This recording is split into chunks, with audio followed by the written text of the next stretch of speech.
সাজিদ জানাবেন, লঞ্চে কি ভিড় আরও বাড়লো কিনার ভাড়া নিয়ে কোনো অভিযোগ রয়েছে কিনা, সার্বিক ব্যবস্থাপনা কেমন দেখছেন?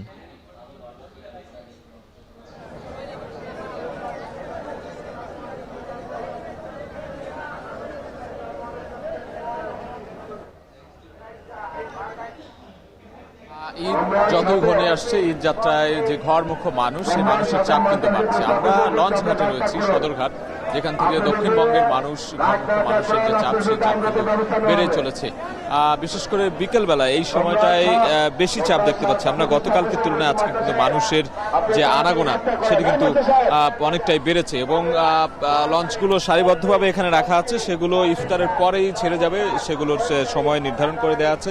বেশিরভাগ লঞ্চই 6টা, 7টা, 8টার দিকে ছেড়ে যাবে, কিন্তু তার আগেই আমরা দেখছি যে ঘরমুখো মানুষের যে ঢল, কর্মজীবী মানুষ, তারা কাজ শেষ করে তাদের যে ছুটির আমেজ, সেই প্রিয়জনের সঙ্গে ঈদ করতে যাওয়ার যে আমেজ, সেই আমেজে মেতে ওঠার জন্যই কিন্তু আগে ভাগেই চলে এসেছেন অনেকে। আমরা দেখছি, আপনি হয়তো দেখতেই পাচ্ছেন যে পুরো এই লঞ্চঘাটের পন্টুনগুলো যেখানে রয়েছে, পুরোটিতে কিন্তু দক্ষিণাঞ্চলের বরিশাল কিংবা পটুয়াখালী, ভোলা, চাঁদপুর, পিরোজপুর, ভান্ডারিয়া এই অঞ্চলের মানুষের যে পদচারণা, সেই পদচারণা মুখর হয়ে গিয়েছে।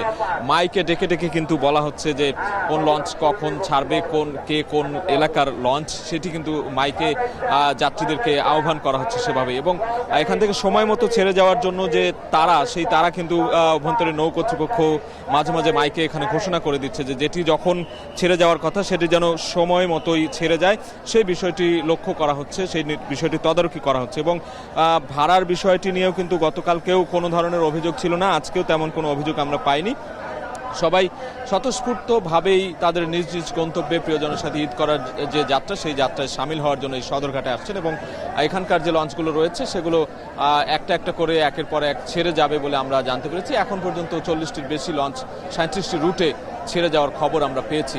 এই ছিল সদরঘাট লঞ্চ টার্মিনাল থেকে সবশেষ খবর।